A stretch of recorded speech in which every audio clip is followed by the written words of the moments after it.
ಮಾಲಾಶ್ರೀ ಬೆಳಗುಂದಿ ತುಂಬಾನೇ ಖುಷಿಯಾಗಿದ್ದಾರೆ.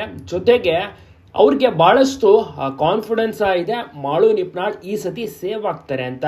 ಹೌದು, ಮಾಳು ನಿಪ್ನಾಳ್ ಸಹ ಈ ವಾರದ ಒಂದು ನಾಮಿನೇಷನ್ ಪ್ರಕ್ರಿಯೆಯಲ್ಲಿ ನಾಮಿನೇಟ್ ಆಗಿದ್ದಾರೆ.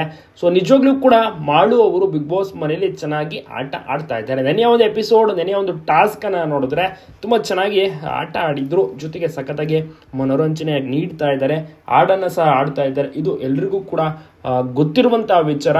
ಮಾಳು ಇನ್ನಷ್ಟು ಹೆಚ್ಚು ಆಟವನ್ನ ಅರ್ಥ ಮಾಡಿಕೊಂಡು ಆಡಬೇಕು, ಇನ್ನಷ್ಟು ಓಪನ್ ಅಪ್ ಆಗಿ ಎಲ್ಲರ ಜೊತೆ ಕೂಡ ಬೆರೀಬೇಕು ಎಂಬುದು ವೀಕ್ಷಕರ ಅಭಿಪ್ರಾಯ. ಮಾಲಾಶ್ರೀ ಬೆಳಗುಂದಿ, ಮಾಳು ನಿಪ್ನಾಳ್ ಎಲ್ಲವೂ ಕೂಡ ಪರಿಚಯವಾದಂಥವ್ರು. ಯಾಕೆಂದ್ರೆ ಒಂದೇ ಭಾಗ, ಉತ್ತರ ಕರ್ನಾಟಕ ಭಾಗದವರು ಜೊತೆಗೆ ಹಾವೇರಿ ಭಾಗದವರು ಸಾಕಷ್ಟು ರಸಮಂಜರಿ ಕಾರ್ಯಕ್ರಮಗಳನ್ನೆಲ್ಲ ಒಟ್ಟಿಗೆ ನಡೆಸಿಕೊಟ್ಟಿದ್ದಾರೆ. ಬಾಳು ಬೆಳಗುಂದಿ ಮತ್ತೆ ಮಾಳು ನಿಪ್ನಾಳ್ ಅವರು ಇಬ್ಬರು ಕೂಡ ಆಪ್ತ ಸ್ನೇಹಿತರು. ಬಾಳು ಅವ್ರಿಗೂ ಕೂಡ ಆಫರ್ ಬಂದಿತ್ತಂತೆ, ಮಾಳು ಅವರಿಗೆ ಸಿಕ್ಕಿದೆ. ಅವ್ರಿಗೆ ಬಹಳನೇ ಖುಷಿ ಇದೆ.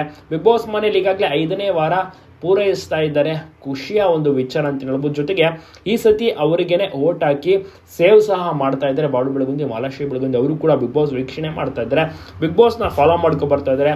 ಮತ್ತೆ ಮಾಲಾಶ್ರೀ ಅವ್ರಿಗೂ ಕೂಡ ಅಷ್ಟೇ ಈ ಒಂದು ಕಾರ್ಯಕ್ರಮ ಮತ್ತು ಈ ಒಂದು ಕಂಟೆಸ್ಟೆಂಟ್ಸ್ಗಳೆಲ್ಲರೂ ಕೂಡ ಹೆಚ್ಚಿನ ಇಷ್ಟ ಅಂದರೆ ಅವರ ಭಾಗದವರಾದಂಥ ಮಾಳು ನಿಪ್ನಾಳ್ ಅವರಿಗೆ ಭಾಳಷ್ಟು ಸಪೋರ್ಟ್ ಮಾಡಿದ್ದಾರೆ. ಜೊತೆಗೆ ಓಟನ್ನು ಸಹ ಮಾಡ್ತಾ ಇದ್ದಾರೆ. ಎಲ್ಲರೂ ತಪ್ಪದೆ ಓಟ್ ಹಾಕಿ ಅಂತ ಕೂಡ ಕೇಳ್ಕೊಂಡಿದ್ದಾರೆ. ನೀವು ಕೂಡ ಸಪೋರ್ಟ್ ಮಾಡ್ತೀರಾ ಮಾಳು ನಿಪ್ನಾಳ್ಗೆ? ತಪ್ಪದೆ ಕಮೆಂಟ್ ಮಾಡಿ.